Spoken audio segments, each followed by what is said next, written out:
ಇನ್ನು ರಾಜ್ಯಾದ್ಯಂತ ಏಕಕಾಲಕ್ಕೆ ಲೋಕಾಯುಕ್ತ ದಾಳಿ ನಡೆದಿದೆ ಇವತ್ತು.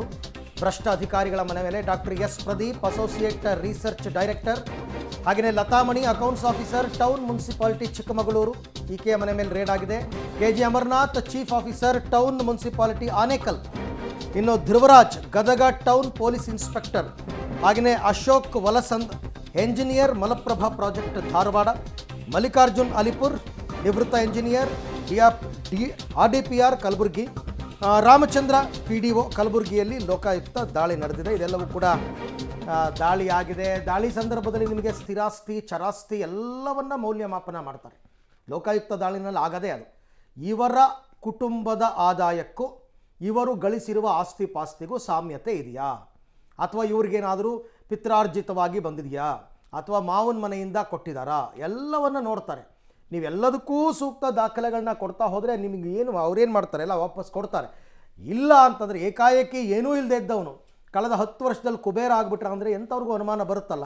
ಆಮೇಲೆ ಏಕಾಏಕಿ ದಾಳಿ ಮಾಡಿರೋದಲ್ಲ, ಇವ್ರುಗಳ ಮೇಲೆ ಕಂಪ್ಲೇಂಟ್ಸ್ ಬಂದಿರುತ್ತೆ. ಅವರು ಹೆಚ್ಚು ಕಡಿಮೆ 3-4 ತಿಂಗಳು ರಿಸರ್ಚ್ ಮಾಡ್ತಾರೆ, ಹೌದಾ ಅಲ್ವಾ ನೋಡಿ ಆಮೇಲೆ ರೇಡ್ ಮಾಡೋದು. ರೈಟ್. ಈ ಬಗ್ಗೆ ಮತ್ತಷ್ಟು ಮಾಹಿತಿ ನನ್ನ ಕೊಲೀಗ್ ಉಮೇಶ್ ಅವರಿಂದ ಪಡ್ಕೊಳ್ಳೋಣ. ಉಮೇಶ್, ತಾವೀಗ ಎಲ್ಲಿದ್ದೀರಾ? ಯಾವ ಅಧಿಕಾರಿಯ ಮನೆಯ ಮೇಲೆ ರೇಡ್ ಆಗಿದೆ, ಏನಿದೆ ಇದ್ರ ಬಗ್ಗೆ ಡೀಟೇಲ್ಸ್?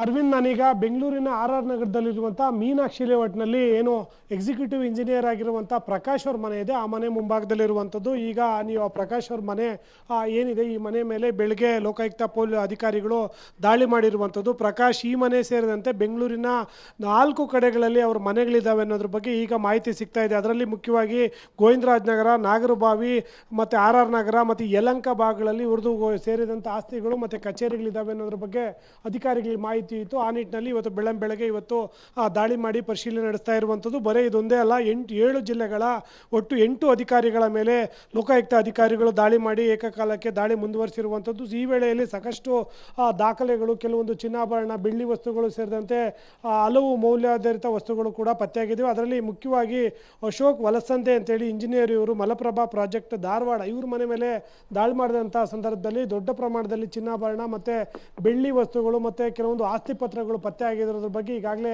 ಅಧಿಕಾರಿಗಳು ಸ್ಪಷ್ಟಪಡಿಸಿರುವಂಥದ್ದು. ಉಳಿದಂತೆ ಈ ಎಕ್ಸಿಕ್ಯೂಟಿವ್ ಇಂಜಿನಿಯರ್ ಆಗಿರುವಂಥ ಈ ಪ್ರಕಾಶ್ ಏನಿದ್ದಾರೆ, ಇವ್ರ ಮೇಲೆ ಕೂಡ ಸಾಕಷ್ಟು ಆರೋಪಗಳು ಕೇಳಿ ಬಂದಿದ್ದು. ಇವರು ಭ್ರಷ್ಟಾಚಾರದಲ್ಲಿ ತೊಡಗಿದ್ದಾರೆ ಅನ್ನೋದ್ರ ಬಗ್ಗೆ ಆ ಸಂಬಂಧಪಟ್ಟ ಹಾಗೆ ಅಧಿಕಾರಿಗಳು ಕೂಡ ಒಂದಷ್ಟು ಪ್ರಾಥಮಿಕ ತನಿಖೆ ನಡೆಸಿದಂಥ ವೇಳೆಯಲ್ಲಿ ಅದಕ್ಕೆ ಸೂಕ್ತ ದಾಖಲೆಗಳು ಕೂಡ ಪತ್ತೆಯಾಗಿದ್ದವು. ಆ ನಿಟ್ಟಿನಲ್ಲಿ ಇವತ್ತು ನಗರದಲ್ಲಿ ಇವರು 5 ಕಡೆ, ಇವರ ಮನೆಗಳು ಮತ್ತು ಕಚೇರಿಗೆ ಸೇರಿದಂಥ 5 ಕಡೆಗಳಲ್ಲಿ ದಾಳಿ ಮುಂದುವರಿಸಿರುವಂಥದ್ದು. ಸದ್ಯಕ್ಕಿರೋ ಮಾಹಿತಿ ಪ್ರಕಾರ ಸುಮಾರು 1 kg ಚಿನ್ನಾಭರಣ ಇವ್ರ ಮನೇಲಿ ಪತ್ತೆ ಆಗಿದೆ ಅನ್ನೋದ್ರ ಬಗ್ಗೆ ಮಾಹಿತಿ ಇದೆ. ಮತ್ತು ಈ ಮನೆ ಏನಿದೆ ಇದು ಸುಮಾರು 3-4 ಕೋಟಿ ಬೆಲೆ ಬಾಳುತ್ತೆ ಅನ್ನೋ ಮಾಹಿತಿ ಕೂಡ ಈಗ ಅಧಿಕಾರಿಗಳಿಗೆ ಇರುವಂಥದ್ದು. ಆ ನಿಟ್ಟಿನಲ್ಲಿ ಇವರ ಆದಾಯ ಎಷ್ಟು, ಇವರ ಗಳಿಸಿರುವಂಥ ಆಸ್ತಿಗಳು ಎಲ್ಲೆಲ್ಲಿದ್ದಾವೆ ಅನ್ನೋದ್ರ ಬಗ್ಗೆ ಪರಿಶೀಲನೆ ಮುಂದುವರಿತಾ ಇರುವಂಥದ್ದು. ತಮ್ಮೆಲ್ಲ ಮಾಹಿತಿಗಾಗಿ ಧನ್ಯವಾದ.